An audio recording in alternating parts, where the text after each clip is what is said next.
नमो लोये सौहरिहन्ताणम् नमो लोये सौहृदानम् नमो लोये सौभागिर्यानम् नमो लोये सौज्यायानम् नमो लोये सौत्रिकावती सावनम् ओंकारमिन्दु संयुक्त नित्यम् जायन्ति योगिनः कामदम् औषधम् च ओंकाराय नमो नमः मङ्गलम् भगवान् मङ्गलम् गौतमो मङ्गलम् कुन्कुण्डार्यो विजेन्द्रमोसुमङ्गलम् नमः समरिसाराय स्वानुभूत्या चकास्ते स्वभावाय भवाय सर्वाः कृपावलियुतनिदाता।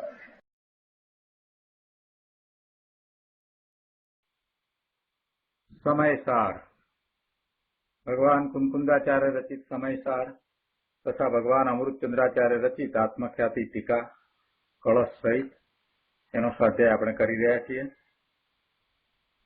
એમાં સર્વ વિશુદ્ધ જ્ઞાન અધિકારમાં ગાથા 349 થી 355 નો સ્વાધ્યાય ચાલે છે। આ ગાથાઓનો અર્થ, ટીકા, ભાવાર્થ અને આ ગાથાઓ ઉપર પૂજ્ય ગુરુદેવ કાંજી સ્વામીએ આપેલ પ્રવચનના કેટલાક અંશ કર્યા છે। હવે શેષ અંશ લઈએ તે પહેલા સહેજ પુનરાવર્તન કરીએ। મૂળ ગાથામાં એ વાત આવી કે જેવી રીતે આ શિલ્પી અથવા સોની અથવા કોઈ પણ કારીગર છે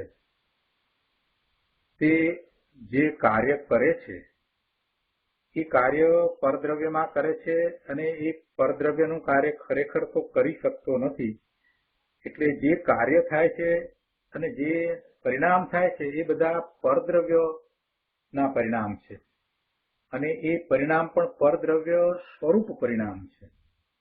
સોનામાંથી એ કુંડળ બનાવે છે તો એ કુંડળ બને છે એ સોનાનું પરિણામ છે, એટલે સોના રૂપે છે, સોના સ્વરૂપ પરિણામ છે। એટલે પરદ્રવ્યના એ પરિણામ છે અને એ પરદ્રવ્ય પરિણામ સ્વરૂપ કાર્ય થયું, કુંડળ બન્યું તો એ સોનાનું કુંડળ છે, સોનામાંથી બન્યું છે, એ સોના રૂપે જ રહ્યું છે, એ કઈ સોની રૂપે થતું નથી। એટલે પરદ્રવ્ય પરિણામાત્મક કાર્ય તેને આ કારીગર સોની કરે છે, પરદ્રવ્યના પરિણામ સ્વરૂપ કાર્ય। હવે પરદ્રવ્યના પરિણામ સ્વરૂપ જે કાર્ય થાય છે એમાં એ કરણ એટલે સાધનનો ઉપયોગ કરે છે, તો એ સાધન છે એ પણ પરદ્રવ્ય પરિણામ સ્વરૂપ તો સાધન છે। હથોડી છે તો હથોડી એ લોખંડની છે તો લોખંડ એ બીજું દ્રવ્ય છે અને લોખંડના પરિણામ સ્વરૂપ એની પર્યાય બદલાઈને એ હથોડી રૂપે થયું છે, એટલે એ પણ પરદ્રવ્ય પરિણામ સ્વરૂપ કરણ છે। એટલે એવા સાધન દ્વારા એ કાર્ય કરે છે અને પછી એ જે કાર્ય કર્યું એ કુંડળ કે જે બનાવ્યું અને એના ફળ સ્વરૂપે એટલે રાજાને માટે બનાવ્યું છે, તો પછી રાજા એને ભેટ આપે, આખું ગામ આપી દે, તો એ પણ પરદ્રવ્ય પરિણામ સ્વરૂપ છે। જે વસ્તુ ભેટ તરીકે આવી અથવા તો ગામ આપ્યું એ પણ કઈ સ્વદ્રવ્ય સ્વરૂપ તો છે નહીં, એ પણ પરદ્રવ્યના પરિણામ સ્વરૂપ જ છે। એટલે બધું પરદ્રવ્યના પરિણામ સ્વરૂપ છે। એ કરે છે કાર્ય એવું કહ્યું ત્યારે પણ એ બધા પરદ્રવ્ય પરિણામ સ્વરૂપ છે અને એને જે પ્રાપ્ત થયું ફળ જેને એ ભોગવે છે એ પણ પરદ્રવ્ય પરિણામ સ્વરૂપ છે। એટલે એમાં એ કાર્ય થયું તે કર્મ, સાધન વાપર્યું તે કરણ, એ બધા જુદા જુદા દ્રવ્ય એટલે અનેક દ્રવ્યપણાને લીધે એની સાથે એ કારીગર એટલે એ સોની કે શિલ્પી એ તન્મય થતો નથી। એટલે પેલા દ્રવ્યો જુદા જુદા છે। કર્મ કર્યું સોનામાં, એ સોનું એનાથી જુદું છે, હથોડી વાપરી કે બીજા સાધનો વાપર્યા એ પણ એનાથી જુદા છે, અને ફળ પ્રાપ્ત થયું એમાં જે મળ્યું તે પણ એનાથી જુદું છે। એટલે બધા અનેક પ્રકારના દ્રવ્યો છે પણ એ બધા જ દ્રવ્યો કર્મ કરણ અને જે મળ્યું તે બધું એનાથી જુદું છે। એટલે એની સાથે તેમય થતો નથી, એટલે તન્મય થતો નથી। તન્મય નથી થતો એટલે એને એની સાથે સંબંધ કેવો છે? તન્મય નથી એટલે ભલે એને આપણે કર્તા કર્મકણાને ભોગતા ભોગ્યપણાનો સંબંધ કહીએ, પણ એ સંબંધ ખરેખરો સંબંધ નથી, એટલે એ વ્યવહાર સંબંધ છે. એ ખરેખર તો નિમિત્તને કારણે થયેલો. એટલે એ જયારે કાર્ય થયું, સોનામાંથી કુંડળ બન્યું, ત્યારે નિમિત્ત તરીકે એ સોની હતો. એ જ રીતે એ સોનાનો ઘાટ જે અપાયો અને કુંડળ બન્યું, તો એમાં નિમિત્ત તરીકે સોની અને અથોડો પણ હતો. એટલે એ બધા નિમિત્ત હતા, અને જે એને ફળ તરીકે જે કંઈ મળ્યું એમાં બધામાં પણ એ પોતે નિમિત્ત તરીકે હાજર હતો.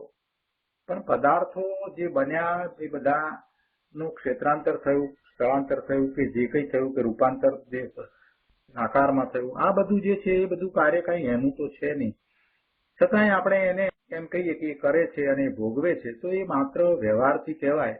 એટલે અહીંયા એમ સમજાયું કે માટે એ નૈમિતિક ભાવ માત્રથી જ ત્યાં કર્તા કર્મપણાનો અને ભોગતા ભોગ્યપણાનો વ્યવહાર છે.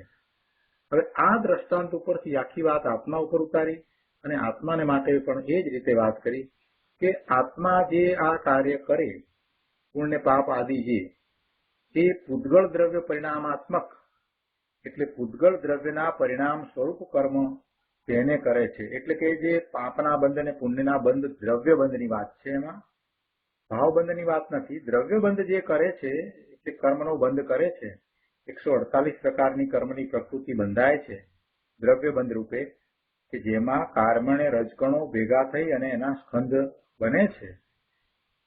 તો એ તો પૂતગળનું કાર્ય છે, એ ખરેખર કઈ જીવનું કાર્ય નથી. એટલે કર્મ છે એ જુદું દ્રવ્ય છે અને પોતે ભગવાન આત્મા ચેતન દ્રવ્ય છે.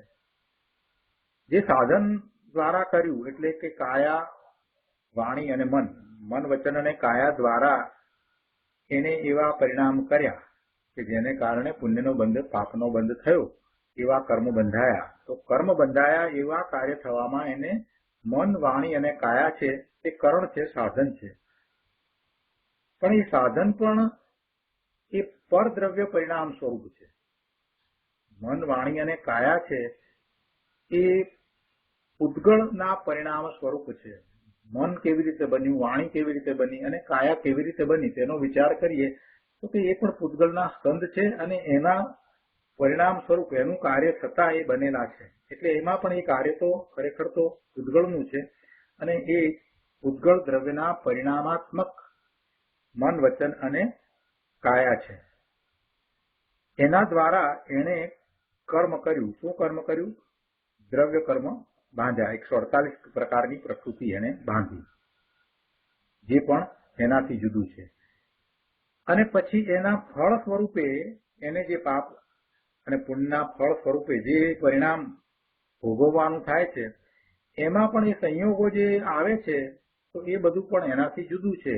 એટલે એ પણ કઈ એ જીવ દ્રવ્યમય તો છે નહીં. એટલે એ ત્રણમાંથી કોઈ પણ વસ્તુ સાથે એ જે કર્મ કર્યું, જળ કર્મ, એની સાથે જે સાધન કાયા, મન, વાણી, એની સાથે કે જે ફળ આવ્યું એની સાથે, ત્રણમાંથી એકની પણ સાથે આ જીવ તન્મય થતો નથી. તન્મય એટલા માટે નથી થતો કે એ પેલા દ્રવ્યો જુદા છે, જળ છે અને પોતે ચેતન છે. એટલે જયારે એમ કહેવામાં આવે કે જીવે એવા દ્રવ્ય કર્મ બાંધ્યા, 148 પ્રકારની કર્મની પ્રકૃતિ રૂપ કાર્ય કર્યું છે, એવું કર્મ એને થયું છે અને એમાં મન, વાણી અને કાયા કરણ છે એ દ્વારા એને કર્યું છે અને એના ફળ રૂપે એને આ સંયોગો વગેરે પ્રાપ્ત થયા છે, શરીર વગેરે મળ્યું છે. આ તો એમાંથી કોઈ પણ વસ્તુ સાથે એને તન્મયપણું નથી. એટલે એમ કહેવામાં આવે કે એ અનેક દ્રવ્યો છે, એ એનાથી જુદા છે અને એ વખતે એની સાથે એને નૈમિતિક ભાવ છે. એટલે કે પોતે ત્યાં રહ્યો છે પણ પેલા બધા જુદા છે, પેલા બધાના કાર્યો થયા છે.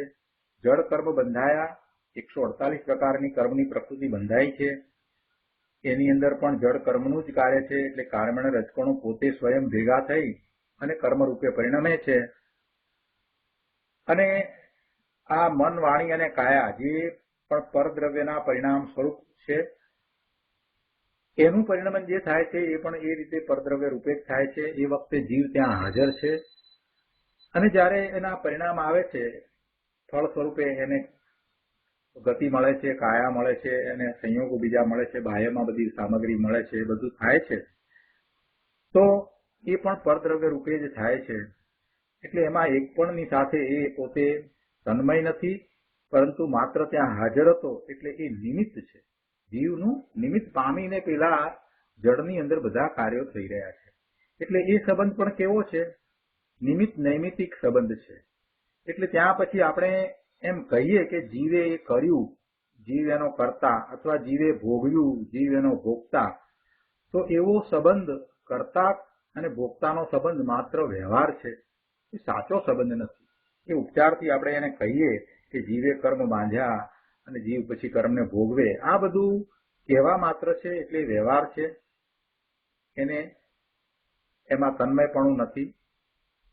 એટલે ઉપચારથી એને આરોપ આપીને કહેવામાં આવ્યું છે કે જીવ એનો કર્તા અને જીવ એનો ભોગતા. એટલે સાચા અર્થમાં એ નથી, કેમ કે પરદ્રવ્યો છે, જુદા દ્રવ્યો છે, એમાં એ તેમય થતો નથી, એટલે તન્મય થતો નથી.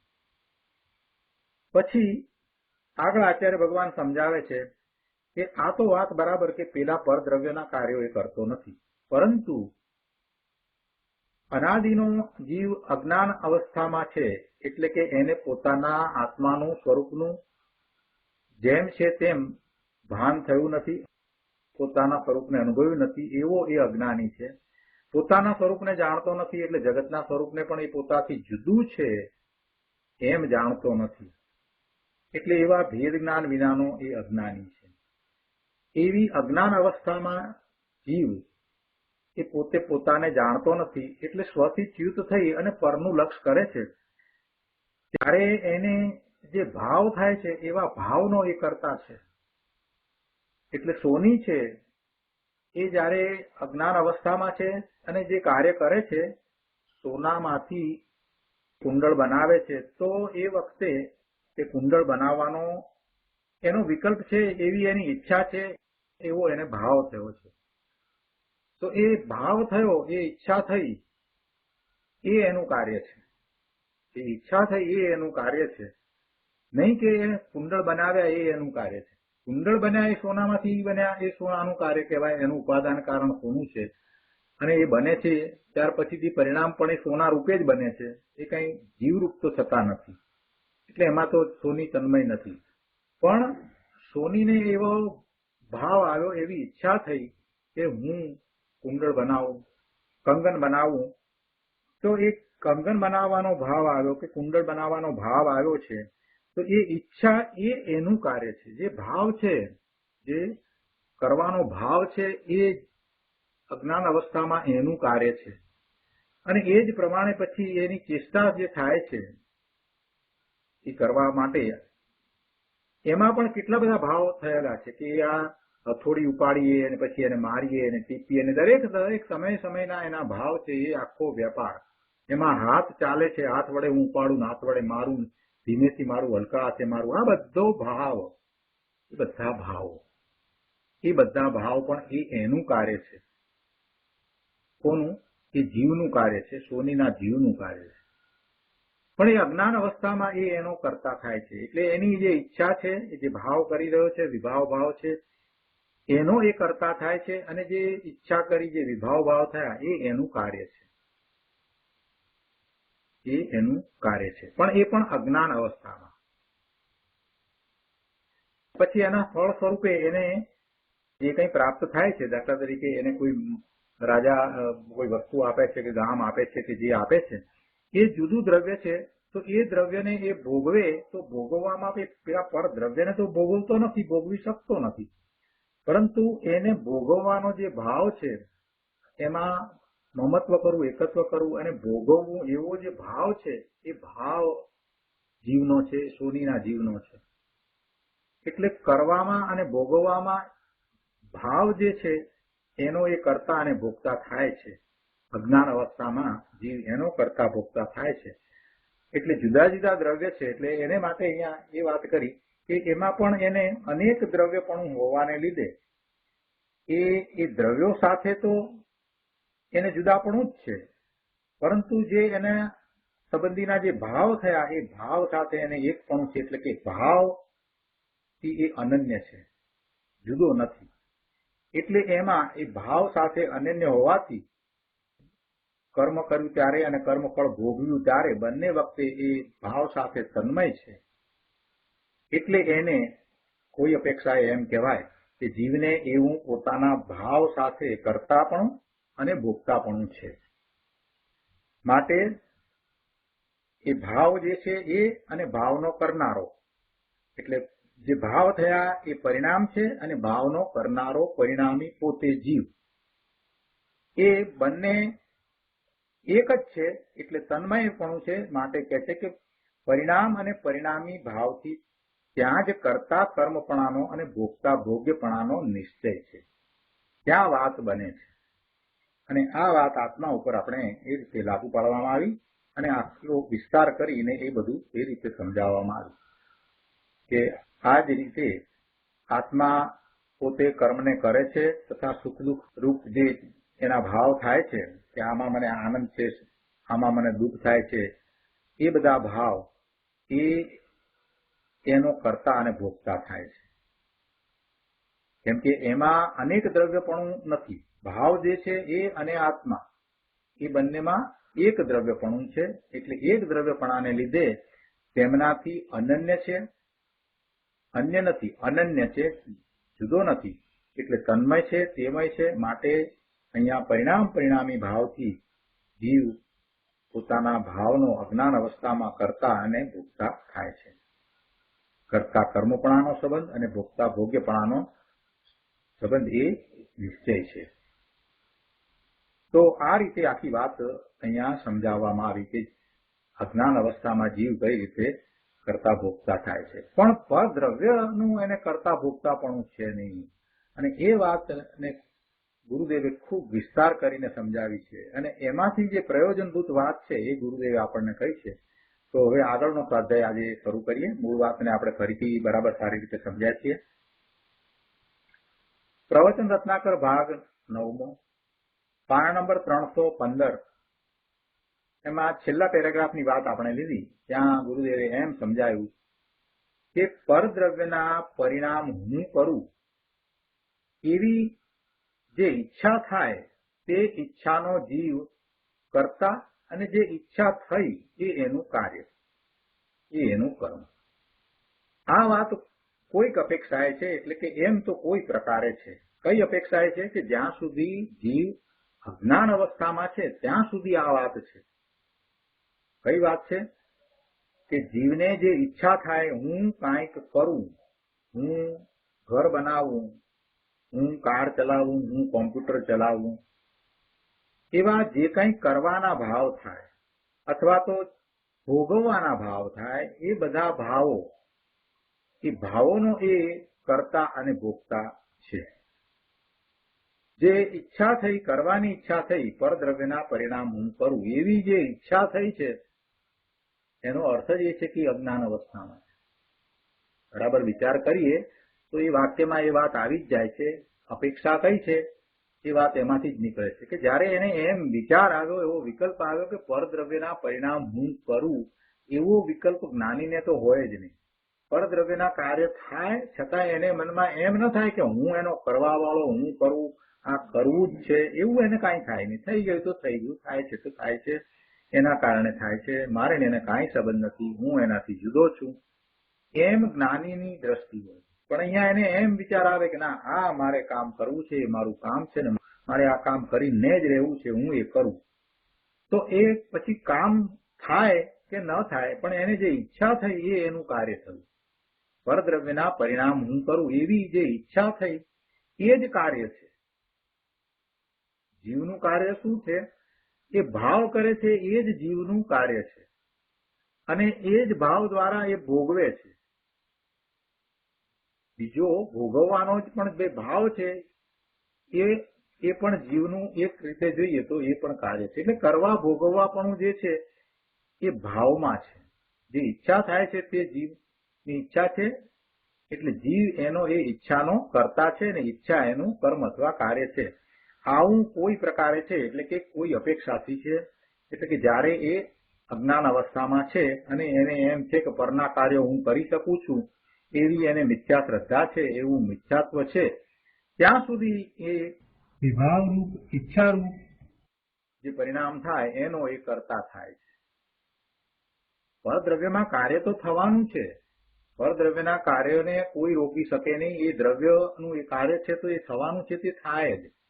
પણ ત્યાં સાથે રહેલો જીવ એ એમ માને કે હું એનું કાર્ય કરું છું, મેં એને બદલાવ્યું, તો એ જીવ અજ્ઞાની છે. અને અજ્ઞાન અવસ્થામાં એમ એ એનો કરતા થાય છે. કેમ કે એને કરવાનો ભાવ છે, એ એનું કાર્ય છે અને એમ એનો કરતા થાય છે. જ્ઞાની છે એ પણ તે વખતે તે સંયોગોમાં હોય, પણ એને કરવાનો ભાવ નથી. એને માત્ર એને જે થઈ રહ્યું છે એને જોવાનો જ ભાવ છે, કે એને જુએ છે કે આ કાર્ય થઈ રહ્યું છે. એટલે એ તો એનો જ્ઞાતા દ્રષ્ટા થઈ જાય છે. એટલે અહીંયા એ રીતે વાત લીધી. ગુરુદેવે બહુ સ્પષ્ટ લીધું છે કે પરદ્રવ્યના પરિણામ હું કરું, બીજા દ્રવ્યના પરિણામ હું કરું, એવી જે ઈચ્છા થાય તે ઈચ્છાનો જીવ કરતા અને તે ઈચ્છા તેનું કર્મ, એમ તો કોઈ પ્રકારે છે. પણ પરદ્રવ્યના પરિણામ જે થાય તેનો કરતા તો જીવ કોઈ પ્રકારે નથી. પરદ્રવ્યના પરિણામ કરવાની ઈચ્છા, એ ઈચ્છાનો એ ભલે કરતા થયો અજ્ઞાન અવસ્થામાં, પણ પરદ્રવ્યના જે પરિણામ થયા, માટીમાંથી ઘડો બન્યો, તો એ કાર્ય કુંભારનું નથી.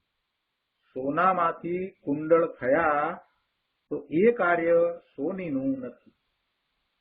કેમ કે બે દ્રવ્ય જુદા છે. એટલે પરદ્રવ્યના જે પરિણામ આવ્યા, પરદ્રવ્યમાં જે કાર્ય થયું અને જે પરિણામ આવ્યું, સોનું હતું એમાં કાર્ય થયું અને પછી એ કુંડળ બન્યા, હાર બન્યો, એ પરિણામ આવ્યું, તો એ પરિણામનો કરતા જીવ નથી. કેમ કે એ પરદ્રવ્ય સુધી જીવ પહોંચતો નથી, એ રૂપ થતો નથી, અને એના પરિણામ છે એમાં જીવનું કાંઈ પણ નથી. એ પરિણામ જે છે એમાં બધું સોનાનું જ છે. સોનાના કુંડળની અંદર જીવના ચેતન પરિણામ છે નથી, ચેતનપણું વ્યાપ્યું નથી. એના પરિણામમાં એ જ્ઞાન કરવાની શક્તિ આવી, કુંડળની અંદર જ્ઞાન કરે એવું કંઈ છે નથી થતું. જીવના કોઈ પરિણામ એમાં દેખાતા નથી. એની અંદર સોનાના બધા જ ગુણો અને એ બધા પરિણામો એ દેખાય છે કે જે સોના રૂપે હોય. સોનું ગઠ્ઠો લઈએ, લગડી લઈએ કે કુંડળ લઈએ, બધામાં સોનું સોનાપણે જ રહ્યું છે. એટલે કુંડળ બને તો પણ એ કાર્ય થયું, પરિણામ આવ્યા, એમાં એમ સોનું દેખાય છે, સોનાનો ભાવ એમાં દેખાય છે. પણ સોનીનો કોઈ ભાવ અંદર દેખાય છે? સોનીનો કોઈ ગુણ એમાં પહોંચ્યો નથી પહોંચતો. એટલે એનો અર્થ સ્પષ્ટ છે કે પરદ્રવ્યના પરિણામ જે થાય એમાં જીવ પહોંચતો નથી, એનામાં એ વ્યાપતો નથી. એના પરિણામથી એ પોતે જુદો છે. જીવના પરિણામ અને જે પરદ્રવ્યના પરિણામ એ તદ્દન ભિન્ન છે, તદ્દન જુદા દ્રવ્યોમાં છે. એટલે એ એક દ્રવ્ય બીજા દ્રવ્યનું કાંઈ ન કરે, એ સિદ્ધાંતને ત્યાં પણ આપણે બરાબર સ્પષ્ટ કરી શકીએ છીએ કે એ વાત બરાબર જ છે. એક દ્રવ્યમાં બીજું દ્રવ્ય ખરેખર કાંઈ કરી શકતું નથી. એટલે અહીંયા કહે છે કે પરદ્રવ્યના પરિણામ જે થાય તેનો કરતા જીવ કોઈ રીતે નથી. એ અજ્ઞાન અવસ્થા હોય કે જ્ઞાન અવસ્થા હોય, કોઈ પણ અવસ્થા હોય, પણ પરદ્રવ્ય, બીજું દ્રવ્ય એના કાર્ય થાય અને જે પરિણામ આવે એનો કરતા જીવ છે જ નહીં. પણ પરદ્રવ્યમાં હું કાંઈક કરું એવો જે ભાવ, જે વિભાવ ભાવ, એનો કરતા જીવ અજ્ઞાન અવસ્થામાં થાય છે. પણ અજ્ઞાન અવસ્થા હોય કે જ્ઞાન અવસ્થા હોય, પણ જીવ ક્યારેય પરદ્રવ્યના પરિણામ જે થાય એનો કોઈ પ્રકારે ક્યારેય કદીએ ત્રણ કાળમાં કરતા થાય નહીં, હોય નહીં. આવું વિતરાગ વાણીમાં આવ્યું છે.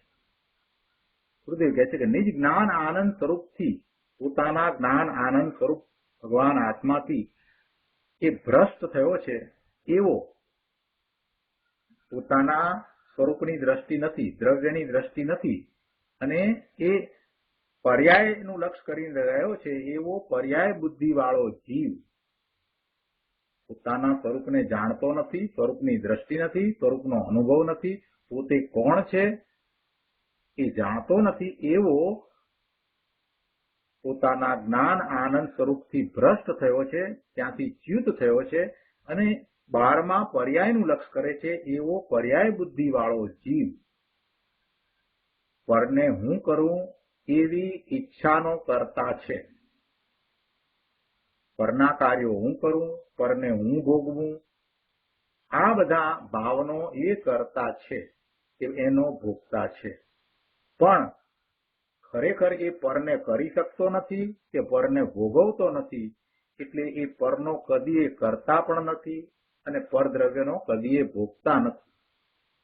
એ એના ભાવનો, એની ઈચ્છાનો એ કરતા અને ભોગતા થાય. એનો ભાવ છે એટલે એ ભાવ જીવનો છે, એટલે ભાવ સાથે એ તેમય થઈ જાય છે, એવો ભાવમય થઈ જાય છે. કરવાના ભાવમય જીવ થઈ જાય છે, ભોગવવાના ભાવમય જીવ થઈ જાય છે. એટલે એમ એને એની સાથે તન્મયપણું છે, ભાવની સાથે તન્મયપણું છે. એટલે એ ભાવનો કરતા અને ભાવનો ભોગતા થાય. પણ પર પદાર્થનો એ કરતા કે પર પદાર્થનો ભોગતા થઈ શકતો નથી. બહુ જ સ્પષ્ટ વાત કરી દીધી છે ગુરુદેવે. અને આ વાતને આપણે જયારે સ્વીકારીએ ત્યારે ઘણા બધા સમાધાન થઈ જાય. આપણી બધી ઘણી સમસ્યાઓ છે એનો અંત આવી જાય. કેટલાય પ્રકારે આપણે સમજ્યા વિના પરમાં રોકાઈ રહ્યા છીએ, પરનું લક્ષ કરીને રોકાઈ રહ્યા છીએ, એ બધાનો અંત આવી જાય. કેમ કે એક વાત જ ટળી જાય કે પરના કાર્યો હું કરી શકતો નથી ને પરને ભોગવી શકતો નથી, એટલે પછી બધી ચોપડીઓ મુકાઈ જાય છે. ક્યાંય કરવા પણ રહેતું નથી, કોઈને ભોગવવા પણ રહેતું નથી. એક પણ વસ્તુ ને હું કરતો નથી, કોઈ કાર્ય હું કરી શકતો નથી. એ પરદ્રવ્ય છે, એનું કાર્ય થાય છે ત્યારે હું ત્યાં હાજર છું, ત્યાં મારી ઉપસ્થિતિ છે. એટલે ભલે નૈમિતિક સંબંધને કારણે એમ કહેવાય કે એ મારું કાર્ય, પણ હું જાણું છું, હું સમજુ છું કે ખરેખર એ મારું કાર્ય નથી. આખી દ્રષ્ટિ બદલાઈ જાય છે. આ જે વાત આપણે સમજ્યા એમાંથી આખી દ્રષ્ટિ આ રીતે બદલાઈ જાય છે કે દરેક સમયે સમયે જે કાર્ય થાય છે એ દરેક કાર્ય વખતે હું હાજર હતો. એટલે એમાં આરોપ આપીને એમ કહેવાય કે મેં કર્યું, પણ એ કાર્યનો ખરેખર હું કરતા નથી. જે કાર્ય થયા તે દ્રવ્યના કાર્યો તે દ્રવ્ય પોતે કર્યા છે. હું તો માત્ર એ વખતે હાજર હતો એટલે નિમિત્ત છું. છતાંય વ્યવહારથી એ કહેવાય છે કે મેં કર્યું, પણ એ વ્યવહાર છે, એ નિશ્ચય નથી. હું એનો કરતા નથી. એ વખતે મેં ભાવ જે કર્યા એ ભાવનો હું કરતા છું અને પરિણામે મને ભાવ આશ્રવ અને ભાવ બંધ થાય છે. આ વાત બહુ સ્પષ્ટ થઈ જાય છે. હવે હું એવા કામ કરું, એવા ભાવને હું છોડી દઉં. કેમ કે એમે હું કરતો નથી તો હું શું કરા એવા ભાવ કરું. પરદ્રવ્યના કાર્યો હું કરી શકતો નથી, આટલી વાત સ્પષ્ટ છે. તો પછી મારે એવા ભાવ કરવાની શું જરૂર છે? વિકલ્પ આવ્યો છે કંઈક કરવાનો તો તરત જ છોડી દે કે સારું ઠીક છે, થવું હોય તો થાય, જે થવું હોય તે થાય, થશે તોય ઠીક છે, ન થાય તોય ઠીક છે. આમે મારે એની સાથે ક્યાં કાંઈ સંબંધ છે? હું તો ભગવાન આત્મા જુદો. દરેક સમયે આવી જાગૃતિ આવે તો કર્મનો બંધ અતિ અલ્પ પડે. ભાવ કર્મ અતિ અલ્પ બંધાય. કરતાપણું આવું જયારે આપણે સમજીએ કે પરદ્રવ્યનું કરતાપણું મને હોય નહીં, એમ જયારે આપણે આપણી ઉપર લઈને વિચાર કરીએ, જીવની વાત કરીએ છીએ ત્યારે તો ત્રીજો પુરુષ એક વચન એમ આપણે કરીએ છીએ. પણ એમાંથી આપણે તો આપણી પર વાત ઉતારવાની કે હું જીવ પરદ્રવ્યના કાર્યો કરી શકતો નથી, છતાં પણ હું મારી મૂર્ખાઈને કારણે, અજ્ઞાનને કારણે, મિથ્યાત્વને કારણે પરદ્રવ્યના કાર્યની ઈચ્છા કરું છું. તો એ ઈચ્છાનો હું કરતા થઉં છું, એટલે એ વિભાવ ભાવનો કરતા થઉં છું અને એવા ભાવ આશ્રવ અને ભાવ બંધ મને થાય છે, જે યોગ્ય નથી. આટલી સમજ આમાંથી આપણને આવે. અને પછી આપણે પાછા વળી જઈએ કે ના ના એ થવાનું છે તે જ થાય છે, મારે એની સાથે કાંઈ સંબંધ નથી. એટલે રાગ પણ નથી થતા, દ્વેષ પણ નથી થતા, ક્રોધ માન માયા બધું ઘટી જાય છે. અંદરમાં એ જ સમયે પ્રાયશ્ચિત થઈ જાય છે, પોતાના સ્વરૂપ તરફ પોતે પાછો વળે છે. આનું નામ જ અકર્તા ભાવ છે. આવો અકર્તા ભાવ આપણે કેળવવાનો છે. એટલા માટે ગુરુદેવે આપણને વારંવાર એ વાત કરી છે. જો આગળ એક ઉદાહરણ આપીને સમજાવે છે, એ વાત લઈએ. બહુ સરસ વાત છે. એક એક વાતને આપણે ખૂબ ગંભીરતાથી લેવાની છે, જાતે જ હવે વિસ્તાર કરવાનો છે. અહીંયા કહે છે કે આ ટ્રકના અકસ્માત થાય ને, ખટારાનો અકસ્માત થાય, તો ખટારાનો અકસ્માત થતા કોઈકનો દેહ છૂટી જાય છે. તો એ કોઈનો દેહ છૂટી જાય છે તો ત્યાં આયુના પરમાણુ કરતા અને દેહ છૂટી જાય તે એનું કર્મ એમ છે નહીં. શું કહ્યું છે? આયુના પરમાણુ કરતા એટલે આયુ જે કર્મ, અને એટલે જળ કર્મ છે ને, આયુષ કર્મ, જળ કર્મ, દ્રવ્ય કર્મ, એ કરતા અને પેલો દેહ છૂટી ગયો એટલે એ દેહ જે છે છૂટી ગયો એ એનું કાર્ય એમ નથી. કેમ કે બે દ્રવ્ય જુદા છે. દેહ છૂટી ગયો એટલે જીવ ત્યાંથી દેહ છોડીને ચાલ્યો જાય એવું કાર્ય થવામાં જે આયુષ કર્મ, દ્રવ્ય કર્મ એ કાંઈક કરે છે, એ એનો કરતા થઈ અને એને દેહ છોડાવે છે એમ નથી. કેમ કે એ તો દેહમાં જીવને તેટલો જ કાળ રહેવાની યોગ્યતા છે એમ યથાર્થ સમજવું. બધું જુદું જુદું છે.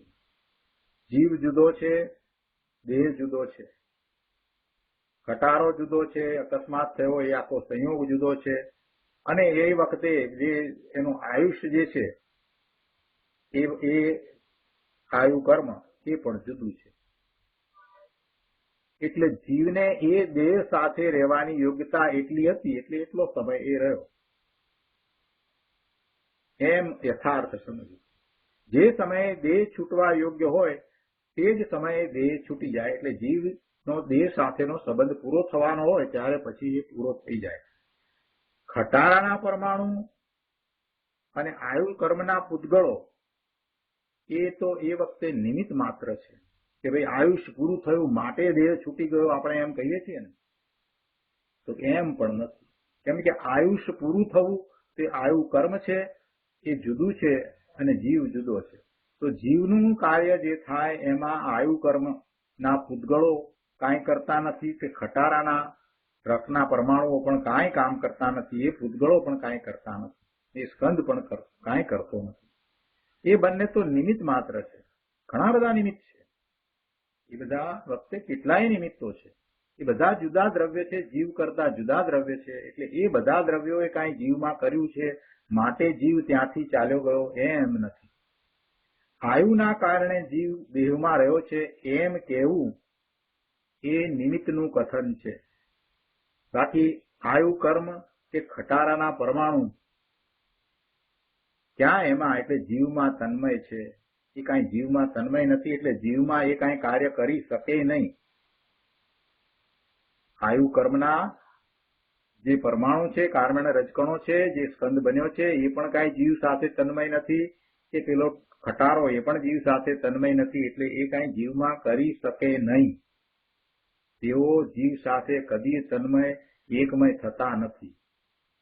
મૂળ ઉદાહરણ ઉપર ગુરુદેવ આવીને વાત સમજાવે છે કે સોની હથોડા આદિ સાધન વડે કુંડળનો ઘાટ ઘડે છે, કુંડળ બનાવે છે, એને આકાર આપે છે, એમ કેવું એ વ્યવહાર છે અને તેથી અસત્યાર્થ છે. કેમ કે એ કાર્ય એ કરી શકતો નથી. હથોડો ઊંચો થાય તે કાર્યનો કરતા આત્મા નથી. હથોડો ઊંચો થાય, હથોડો હાથમાં પકડાય એનો પણ એ જીવ કરતા નથી. હથોડો ગ્રહે તે આત્મા કરી શકે નહીં. કેમ કે હથોડો જુદી વસ્તુ છે, હાથ જુદી વસ્તુ છે અને આત્મા જુદી વસ્તુ છે. આત્માનું એ કાર્ય નથી. હથોડો ગ્રહે તે આત્મા નહીં. હથોડો ગ્રહનારો આત્મા નથી. પણ હથોડો ગ્રહવાનો ભાવ છે એ ભાવનો જીવ કરતા થાય. ક્યારે કરતા થાય કે એના મનમાં એમ વિચાર આવે કે હું હથોડો ગ્રહી શકું છું, હું હથોડો ગ્રહી શકું છું, એવી એની માન્યતા હોય, એવી એની શ્રદ્ધા હોય, એવો એને વિશ્વાસ હોય અને હથોડો ગ્રહે છે ત્યારે એ એનો કરતા થાય છે. એટલે કે અજ્ઞાન અવસ્થામાં હથોડો હું ગ્રહી શકું છું એવું કોને લાગે? અજ્ઞાનીને લાગે. કેમ કે આત્મા જે છે એ તો પર પદાર્થને સ્પર્શી શકતો જ નથી, તો હું હથોડાને ક્યાંથી ગ્રહું? હથોડાને પોતે પકડી શકતો નથી તો હથોડાને એ ગ્રહે ક્યાંથી? એટલે અજ્ઞાની જ એમ માને કે હથોડો હું ગ્રહી શકું છું, અને પછી એવો એને વિકલ્પ આવે કે હથોડો હું ગ્રહું, અને એમ એ હથોડો ગ્રહવાનો એ કરતા થાય. તેમાં એ હથોડો ગ્રહે છે એનો તો એ કરતા થતો નથી, પરંતુ હથોડો ગ્રહવાના ભાવનો કરતા થાય. બાકી હથોડાને ઊંચો નીચો કરવા વાળો એ નથી. એવા વિકલ્પ એ કરે છે, એટલે એ ઈચ્છા કરે છે, એવા ભાવનો એ કરતા થાય અજ્ઞાન અવસ્થામાં. અહીંયા કહે છે કે હથોડો ગ્રહે તે આત્મા નહીં. આમ હથોડો ઊંચો થાય તે કાર્ય આત્માનું નહીં. આ બધું ભાઈ સમજીને બેસાડવાનું છે, પોતે જાતે સમજવાનું છે. જયારે આ વાત સમજાઈ જશે ત્યારે પોતાને બધું સ્પષ્ટ થઈ જશે. જગતથી પોતે કેવી રીતે જુદો છે, કેવી રીતે પોતે જગત કરતા ભિન્ન છે, આ બધી વાત પછી બરાબર સરળતાપૂર્વક સહેલાઈથી બેસી જશે અને એમાં દ્રઢતા થતા પછી સ્વરૂપનું લક્ષ રહેશે. એટલે સવિકલ્પ દશામાં આ બધું જે સમજીએ એ મોટો પુરુષાર્થ છે. એ સમજ્યા વિના નિર્વિકલ્પ ધ્યાન થશે નહીં. નિર્વિકલ્પતાનો અભ્યાસ જરૂર થશે. સાચી નિર્વિકલ્પ દશા થઈ અને પોતાના સ્વરૂપનો અનુભવ કરવો છે, એને પહેલા આ સમજ તો બરાબર કેળવવી પડશે, દ્રઢતા કરવી પડશે કે પરદ્રવ્ય મારું કાર્ય નથી, પરદ્રવ્યમાં કાંઈ પણ કરવું એ મારું કાર્ય ક્ષેત્ર જ નથી. એ ક્ષેત્ર એ પરદ્રવ્યનું છે, એમાં હું પહોંચતો જ નથી. અહીંયા કહે છે કે હથોડો ગ્રહે તે આત્મા નહીં. આમ હથોડો ઊંચો થાય તે કાર્ય આત્માનું નહીં, અને કુંડળ આદિનો ઘાટ બને તે આત્માનું કાર્ય નહીં. બહુ ઝીણી વાત છે. આત્મા પરદ્રવ્યને ગ્રહે પકડે જ નહીં, ત્યાં પછી એને કરણ નામ સાધન બનાવી તે વડે કુંડળ આદિ કરે, એ વાત ક્યાં રહે છે? કોઈએ પ્રશ્ન કર્યો કે પણ લોકો એમ કહે છે ને, આપણે તો બધું લોકો કે એ પકડવાનું, પણ ભગવાન શું કે છે એ નથી પકડવું. એક બાજુ આપણે ભગવાનને નમસ્કાર કરીએ, મંદિરમાં જઈએ, પૂજા કરીએ, ભગવાન તમે સર્વજ્ઞ છો એમ પણ બોલીએ, તો સર્વજ્ઞ એ જાણ્યું હોય એ વાત સાચી કહેવાય કે લોકો કહે એ વાત સાચી કહેવાય? ત્યારે કેમ આપણે પછી એ વાત ભૂલી જઈએ છીએ? ધંધો વેપાર કરીએ ત્યારે આપણે કહીએ ના, ધર્મ વચમાં નહીં લાવવાનો. કેમ ભાઈ? કાલે તો તું કહેતો હતો મંદિરમાં, તો જોર જોરથી બોલતો હતો, ભગવાનની વાત જ અમને તો માને છે, અને ભગવાનની વાણીમાં આમ આવ્યું ને તેમ આવ્યું. આટલે સુધી તું તો બોલતો હતો. ભગવાન કાંઈ કરતા નથી, પણ ભગવાન સર્વજ્ઞ છે, એ જાણે છે, અને એમની વાણીમાં જે વાત આવી છે એને જો તું સ્વીકારતો હોય તો પછી આ ધંધા આદિની અંદર પણ તારે એ વાતને રાખવી પડે ને. પછી ત્યાં તું એમ કે ના ના, એ એમ ન થાય, એ તો આમ જ થાય. રોજિંદા વ્યવહારની અંદર આપણે ધર્મને કેમ ઉતારતા નથી? ધર્મની વાત પુસ્તક પૂરતી જ મર્યાદિત રાખવાની છે, શાસ્ત્ર પૂરતી મર્યાદિત રાખવાની છે કે જીવન માટે છે? આ ધર્મ છે તે જીવન જીવવા માટે છે કે માત્ર સ્વાધ્યાય કરવા માટે છે? એટલે લોકો એમ કહે છે એટલે લોકોની વાત માનવાની. લોકો એમ કહે છે કે તમે કાર ચલાવી શકો છો, લોકો એમ કહે છે કે તમે આ કોમ્પ્યુટર ચલાવી શકો છો, લોકો એમ કહે કે તમે સ્વાધ્યાય કરાવી શકો છો, લોકો એમ કહે છે કે તમે બોલો છો અને અમને જ્ઞાન થાય છે. તો આ બધી વાત કેટલી યોગ્ય છે? એ બધો ઉપચાર છે, એને ઉપચાર તરીકે સમજવાનું એ એક પણ કાર્ય મારું નથી. હું ભગવાન આત્મા ત્રિકાળ નાયક છું. આ દ્રઢતા કર્યા કરવી, દરેક સમયે સમયે એ જ દ્રઢતા કરવી. ગુરુદેવ અહીંયા સમાધાન આપે છે કે એ તો વ્યવહાર પણ કેવો? અસદભૂત વ્યવહાર, ખોટો વ્યવહાર છે. વ્યવહાર છે, વ્યવહાર નહીંનું કથન છે, અને એ પણ પાછું ખોટું. એમાં સદભૂત વ્યવહાર ને અસદભૂત વ્યવહાર બે ભાગ પડે. અહીંયા તો અસદભૂત વ્યવહાર કહી દીધો છે કે એ તો વ્યવહાર અસદભૂત વ્યવહાર છે, અને એમ કોઈ માને તો એ એનું અજ્ઞાન છે. વાસ્તવમાં જીવ અજ્ઞાનપણે પોતાના રાગ આદિ પરિણામને કરે અને એને ભોગવે, બસ એટલું જ છે. અને એ વ્યવહાર છે એ સદબુદ્ધ વ્યવહાર છે. અજ્ઞાનપણે પોતે રાગાદી પરિણામને કરે છે અને ભોગવે છે એમ કહેવું એ પણ વ્યવહાર છે. ખરેખર તો જીવ પોતે જ્ઞાયક છે, બીજું કાંઈ નથી. નિશ્ચયથી તો આત્મા જ્ઞાન કરે, બીજું કાંઈ કરતો નથી. પણ અજ્ઞાન અવસ્થામાં જીવ અજ્ઞાનપણે પોતાના રાગાદી પરિણામને કરે અને એને ભોગવે, બસ એટલું છે. પણ પરદ્રવ્યને એ ગ્રહે કે તેને સાધન બનાવી પરદ્રવ્યની ક્રિયા તે કરે એમ ત્રણ કાળમાં સત્યાર્થ નથી. આગળ કહે છે કે અંદર આત્મા સચ્ચિદાનંદ પ્રભુ સદા એક જ્ઞાયક સ્વભાવે બિરાજે છે. મૂળ વાત આવી ગઈ પાછી. દરેક સમયે ગુરુદેવ વાત યાદ કરાવે છે કે અંદર આત્મા સચ્ચિદાનંદ પ્રભુ સદા હંમેશા એક જ્ઞાયક સ્વભાવે બિરાજે છે. એનો તો માત્ર જ્ઞાન સ્વભાવ છે, ચેતન છે. સચ્ચિદાનંદ હંમેશા રહેવા વાળો, જ્ઞાન કરવા વાળો ભગવાન આત્મા અંદરમાં બિરાજે છે. એવા ભગવાન આત્માનું જેને અંતરમાં ભાન થયું તે જ્ઞાની પુરુષ ધર્માત્મા છે. તે ધર્મી પુરુષ પરનો કર્તા છે. એ તો વાત ક્યાંય દૂર રહી ગઈ. એટલે કે પરદ્રવ્યના કાર્યો કરે એ વાત તો બિલકુલ એને તો દૂર રહી ગઈ, ઘણી દૂર રહી ગઈ. તે પરના કાર્યકાળે પર્યાયમાં જે રાગ થાય તેનો એ કરતા નથી. આવો ધર્માત્મા છે એ પરદ્રવ્યના કાર્યો થાય એ વખતે ત્યાં છે તો એનો પણ એ કરતા નથી. એટલે પરદ્રવ્યનો તો કરતા નથી એ તો દૂર વાત રહી, પણ પરદ્રવ્યમાં જે કાર્ય થાય એ વખતે ત્યાં હાજર છે અને એને ઉપચાર કરીને જે કહેવામાં આવે છે એ વખતે એને એવા ભાવ પણ થયા છે તો એ ભાવનો પણ એ કરતા નથી. એ પરદ્રવ્યમાં કાર્ય થાય એ વખતે એને રાગ થયો, શુભ ભાવ થયો તો એ શુભ ભાવનો એ કરતા નથી. ધર્મી તો એવા શુભ ભાવ કે અશુભ ભાવનો પણ કરતા નથી. પરદ્રવ્યમાં કાર્ય થાય ત્યારે પરદ્રવ્યના કાર્યકાળે પોતાની પર્યાયમાં જીવને એ ધર્માત્માને પોતાની પર્યાયમાં જે રાગનો ભાવ થયો એવા રાગ ભાવનો પણ એ કરતા નથી. અજ્ઞાની એ રાગ ભાવનો કરતા છે પણ જ્ઞાની તો એ રાગ ભાવનો એ કરતા નથી. કોઈ સોની ધર્માત્મા હોય, સોની હોય, કાર્ય કરતો હોય એ ધર્માત્મા હોય તો તે હથોડા આદિ કર્ણો વડે કુંડળ કરે છે એ તો બિલકુલ છે નહીં. એ તો પરદ્રવ્યનો તો કરતા નથી. પણ કુંડળ થવાના કાળે કુંડળ બને તે વખતે એ સોની જે જીવ છે એ એની પર્યાયમાં, એ જીવની પર્યાયમાં જે રાગ થાય તેનો એ તે કરતા નથી. આવી સૂક્ષ્મ વાત છે. સોની ધર્માત્મા છે, સમ્યક દ્રષ્ટિ છે તો એને કુંડળ બનાવવું એવી જે વાત, એવો ભાવ આવ્યો, એવી જે ઈચ્છા થઈ એનો એ કરતા થતો નથી. માત્ર એનો જ્ઞાતા દ્રષ્ટા જ રહે છે. કેમ કે એને એ પોતાનું કાર્ય સમજતો જ નથી. એટલે એને વિકલ્પ આવ્યો છે, વિભાવ ભાવે એ થયો છે. એને જે ભાવ આવ્યો, શુભ કે અશુભ ભાવ આવ્યો, એ જ સમયે એ ભાવને જાણવા વાળી જ્ઞાનની પર્યાય એને પોતાને એ સ્પષ્ટ કરી દે છે કે આ શુભ ભાવ આવ્યો કે આ કુંડળ બનાવવાનો ભાવ આવ્યો, પણ એ ભાવ મારો નથી, એનાથી જુદો હું ભગવાન આત્મા જ્ઞાયક છું.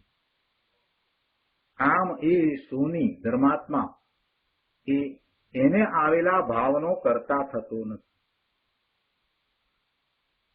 આગળ છેલ્લા પેરેગ્રાફમાં કહે છે કે ધર્મી જીવ કદાચિત લડાઈમાં ઉભો હોય તો ત્યાં હથિયારને હું આમ ગ્રહી શકું છું અને તે વડે દુશ્મનને હું ઠાર કરી શકું છું એમ કદીએ માનતો નથી. એ શું માને છે કે હું ભગવાન આત્મા જ્ઞાયક છું, ન હું કોઈને મારી શકું, ન હું કોઈને હણી શકું, ન કોઈ મને મારી શકે, ન કોઈ મને હણી શકે. પોતે જ્યાં ઉભો છે ત્યાં મનુષ્ય તરીકે છે તો એ મનુષ્યની ગતિ અને જે શરીર મળ્યું છે એ બધાથી પણ પોતે ભિન્ન છે એવું તો એને સતત ભાન છે. એટલે એ કદી એમ માનતો નથી કે આ બધા કાર્યો હું કરું અથવા કરી શકું છું. હવે કરવા વાળો હું નથી, હું તો આ જ્ઞાતા માત્ર છું. તો પછી એ લડાઈનો કરતા કેવી રીતે થાય? પણ સંયોગો એવા આવ્યા છે, એ વખતે જે ભાવ એવો થયો છે તો એ ભાવનો એ કરતા થાય છે. એ ભાવનો એ કરતા થાય છે કેટલો કે જેટલો એ ભાવમાં એને રાગ કે દ્વેષ છે એટલો. પણ ભાવમાં એને રાગ દ્વેષ નથી અને એ વખતે એના જ્ઞાનની પર્યાય એ ભાવને માત્ર જાણે છે કે આ લડાઈનો ભાવ આવ્યો તો એ એનો કરતા થતો નથી, એને અતિ અલ્પ બંધ પડે છે, એનો એક જ્ઞાતા દ્રષ્ટા રહે છે. ધર્મી જીવ કદાચિત લડાઈમાં ઉભો હોય તો ત્યાં હથિયારને હું આમ ગ્રહી શકું છું અને તે વડે દુશ્મનને હું ઠાર કરી શકું છું એમ કદીએ માનતો નથી. તે કાળે તેને જે અસ્થિરતાના રાગ દ્વેષ થાય, અસ્થિરતા છે. કેમ અસ્થિરતા છે? કે પોતાનું સ્વરૂપ તો એને ખ્યાલમાં છે, અનુભવમાં આવ્યું છે, જાણે છે, પોતે પોતાને પોતાના સ્વરૂપ રૂપે જ માને છે, કોઈ બીજા અન્ય રૂપે માનતો જ નથી. એ પર્યાય રૂપે પોતાને માનતો જ નથી, પોતાને મનુષ્ય રૂપે કે દેવ રૂપે કે તિર્યંજ રૂપે એ માનતો જ નથી. અહીંયા લડાઈમાં ઉભો છે એ મનુષ્ય છે એમ વિચાર કરીએ તો એ મનુષ્ય રૂપે પોતાને માનતો જ નથી, પણ છતાંય પોતાના સ્વરૂપને વિશે એની એ સ્થિરતા નથી, એટલે એ એટલી અસ્થિરતા થઈ. અને અસ્થિરતા છે એટલે ત્યાંથી એ ચ્યુત થયો અને એમ થતા એમાં પર તરફ એનું લક્ષ્ય જતા એને રાગ દ્વેષ થાય છે. પણ એ રાગ દ્વેષ થાય છે ત્યારે એ સમયે એ રાગ દ્વેષને જે ભાવ થયા છે એને જાણવા વાળું જ્ઞાન ત્યાં હાજર છે અને એ જ્ઞાનમાં એ જાણે છે કે આ રાગ દ્વેષના ભાવ થયા, એટલે એ રાગ દ્વેષનો કરતા નથી થતો, એનો જ્ઞાતા દ્રષ્ટા છે. એટલે અસ્થિરતાના રાગ દ્વેષ થાય તેનો પણ તે કરતા નથી. તે તો તે કાળે થઈ આવતા વિકલ્પનો એક જ્ઞાતા જ છે. આવી વાત છે. પણ અજ્ઞાનીની તો વાત જુદી છે. અજ્ઞાનીની ચાલ જુદી છે. અજ્ઞાની શું માને છે? અહીંયા કહે છે 317માં પાના ઉપર ગુરુદેવ કે એ તો પરદ્રવ્યને હું કરું એમ માને. પોતાના ભાવ છે એની સાથે એટલો બધો એ ઓતપ્રોત થઈ જાય, પરદ્રવ્યમાં હું આમ કરું તેમ કરું, એ ભાવમય થઈ જાય. એટલે એ ભાવનો કરતા તો છે જ, પણ એ તો માન્યતામાં એમ માને કે હું પરદ્રવ્યના કાર્યો કરું, પરને મારી શકું, પરને જીવાડી શકું. એ તો પરદ્રવ્યને હું કરું એમ માનીને રાગાદી વિકારનો કરતા થાય છે. પરદ્રવ્યનો તો કરતા થઈ શકતો નથી, પણ એમ માનીને એવા ભાવે થઈને રાગાદી વિકારનો કરતા થાય છે. પરદ્રવ્યની ક્રિયા તો જેમ થવી હોય તેમ જ તે જ રીતે જે થવાની છે તે કાળે તે રીતે જ થાય છે, કેમ કે એ તો પરદ્રવ્યનું કાર્ય છે. પણ અજ્ઞાની એને કરી શકતો નથી, પણ એ એમ માને છે કે એ ક્રિયા હું કરું છું અને એમ એ મફતમાં એવો અહંકાર કરીને એવા રાગાદી વિકારનો કરતા થાય. બહુ સરસ વાત સમજાવી દીધી ભાઈ.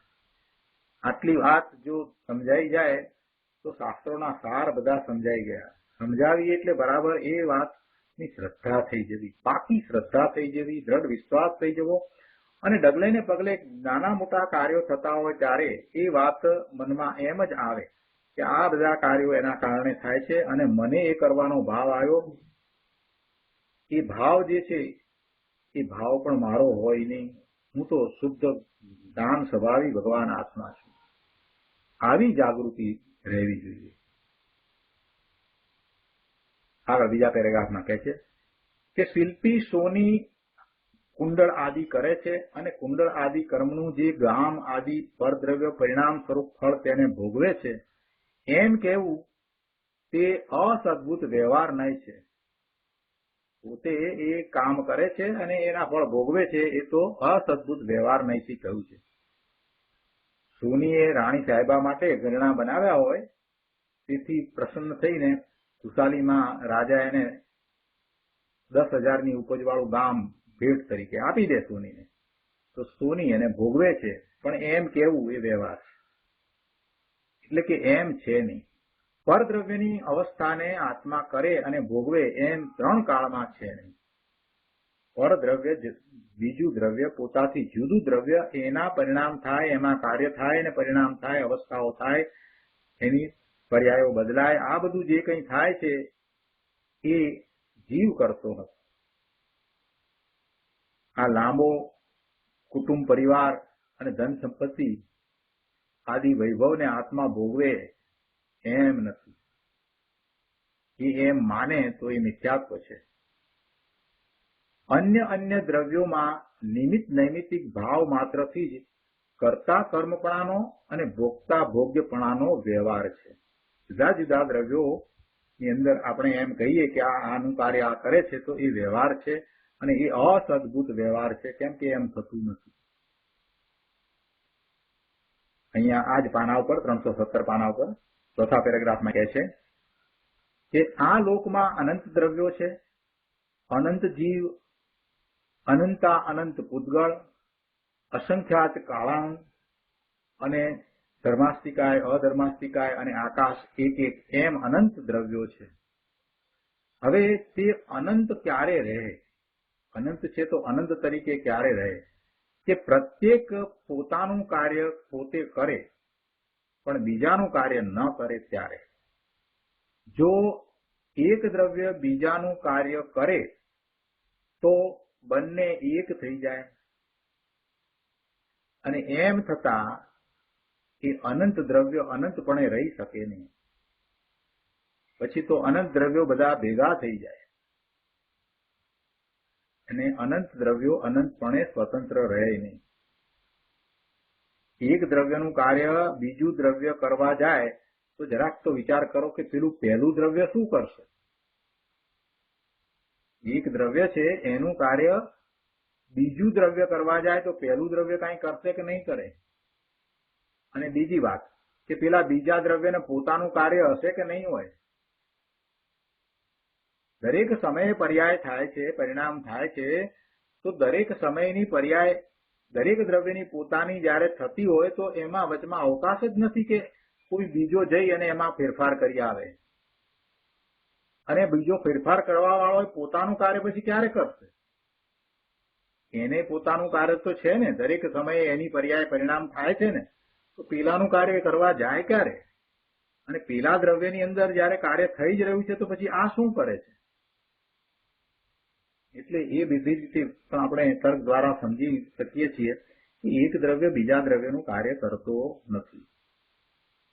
એટલે જયારે એમ કહેવામાં આવે કે એક દ્રવ્ય બીજા દ્રવ્યનું કાર્ય કરે છે એવું, તો એ સમજવાનું કે ઉપચારથી કહેવામાં આવ્યું છે, વ્યવહારથી કહેવામાં આવ્યું છે, એ વાત સાચી નથી. એટલે એ અસદભૂત વ્યવહાર નહીંનું કથન છે. અને ખરેખર જો એમ થાય તો પછી એક દ્રવ્યની અંદર બીજું દ્રવ્ય કાર્ય કરવા જાય એટલે એ દ્રવ્ય જે પહેલા નંબરનું દ્રવ્ય છે જેની અંદર બીજા નંબરનું દ્રવ્ય કાર્ય કરવા ગયું છે, એ બીજા નંબરના દ્રવ્યએ પહેલા નંબરના દ્રવ્યની અંદર ઘૂસવું પડે, એના રૂપ થવું પડે ને કાર્ય થાય. ત્યારે એમ થતા બીજા નંબરનું દ્રવ્ય તો નાશ પામ્યું, પોતાના સ્વભાવને છોડી દીધો, એટલે એના ગુણોનો નાશ થયો. આવી રીતે એકબીજાની અંદર કાર્ય કરવા જતા પોતાનું અસ્તિત્વ તો એને ગુમાવવું પડે અને પોતાના અસ્તિત્વનો નાશ થતા તો પછી આ અનંતતા રહી શકે નહીં. અનંત દ્રવ્યો અનંતપણે રહ્યા છે એવું રહી શકે નહીં, જગતનો નાશ થાય. એટલે એ વાત ખોટી છે કે એક દ્રવ્યની અંદર બીજું દ્રવ્ય ઘૂસી અને કઈ કાર્ય કરે, એ શક્ય જ નથી. ન્યાયથી આ વાત તો સિદ્ધ થાય છે કે કોઈ દ્રવ્ય બીજાનું કરતા નથી. એકને બીજાનો કરતા કહેવો એ તો માત્ર નિમિત્તનું કથન છે, કેમ કે પેલું તે વખતે હાજર હતું. 2 નંબરનું દ્રવ્ય કાર્ય કરી રહ્યું હતું એ વખતે ત્યાં 1 નંબરનું દ્રવ્ય હાજર હતું, એટલે એમ ઉપચારથી કહેવાય કે ભાઈ 1 નંબરના દ્રવ્ય બીજા નંબરના દ્રવ્યનું કામ કર્યું, પણ ખરેખર કર્યું નથી. એટલે એ તો વ્યવહારથી કહેવા ખાતર કહેવાયું છે. આ તો દ્રષ્ટાંત આપી અને ગુરુદેવ કહે છે કે હવે એની ઉપરથી શું સમજવાનું છે. તો જે ટીકામાં વાત લીધી છે એ અહીંયા ફરીથી આપણે લઈએ છીએ. કહે છે કે તેવી રીતે આત્મા પણ પુણ્ય પાપ આદિ જે પૂતગળ દ્રવ્યો પરિણામાત્મક એટલે કે પૂતગળ દ્રવ્યના પરિણામ સ્વરૂપ કર્મ તેને કરે છે. કાય વચન મન એવા જે પૂતગળ દ્રવ્ય પરિણામાત્મક કરણો એટલે સાધનો તેમને ગ્રહણ કરે છે અને પુણ્ય પાપ આદિ કર્મનું જે સુખ દુઃખ આદિ પૂતગળ દ્રવ્ય પરિણામાત્મક ફળ તેને ભોગવે છે. પરંતુ અનેક દ્રવ્યપણાને લીધે તેમનાથી જુદો અન્ય હોવાથી તેમય થતો નથી, તન્મય થતો નથી. માટે નિમિત્ત નૈમિતિક ભાવ માત્રથી જ ત્યાં કર્તા કર્મપણાનો અને ભોગતા ભોગ્યપણાનો વ્યવહાર છે. આ વાતનો વિસ્તાર ગુરુદેવ કરે છે પાના નંબર 318 ઉપર બીજા પેરેગ્રાફમાં. અહીંયા કહે છે, જુઓ શું કહ્યું કે જે શુભાશુભ ભાવ થાય, જીવને શુભાશુભ ભાવ થાય, જીવને જે શુભ ભાવ થાય તેના નિમિત્તે પુણ્ય પાપ રૂપ ઉદ્ગળ દ્રવ્યના પરિણામ રૂપ જળ કર્મ બંધાય છે. આ તો આપણે કર્તા કર્મ અધિકારમાં પણ શીખ્યા છીએ. જીવના શુભ ભાવ એ નિમિત્ત છે અને એને કારણે પેલા જે કર્મને રજકણો ઉદ્ગળો એ કર્મ રૂપે બંધાય છે. એટલે નિમિત્ત તરીકે જીવનો શુભ કે અશુભ ભાવ છે. શુભાશુભ ભાવ જીવને થયા એટલે એ જીવનો ભાવ છે, એ જીવના પરિણામ છે. અને પેલી તરફ જે કર્મ બંધાયા, જળ કર્મ બંધાયા, દ્રવ્ય કર્મ બંધાયા, એ જુદું દ્રવ્ય છે અને ત્યાં જે કાર્ય થયું એ એના કારણે થયું, પણ એમાં આ નિમિત્ત છે. જે શુભાશુભ ભાવ થાય તેના નિમિત્તે પુણ્ય પાપ રૂપ ઉદ્ગળ દ્રવ્યના પરિણામ રૂપ જળ કર્મ બંધાય છે. આ જીવ દયાદાન આદિનો શુભરાગ કરે ત્યારે પુણ્ય કર્મ બંધાય છે. ત્યાં જીવના પરિણામ નિમિત્ત છે. તો જીવ પુણ્ય પાપ આદિ કર્મ કરે છે એમ વ્યવહારથી કહેવાય.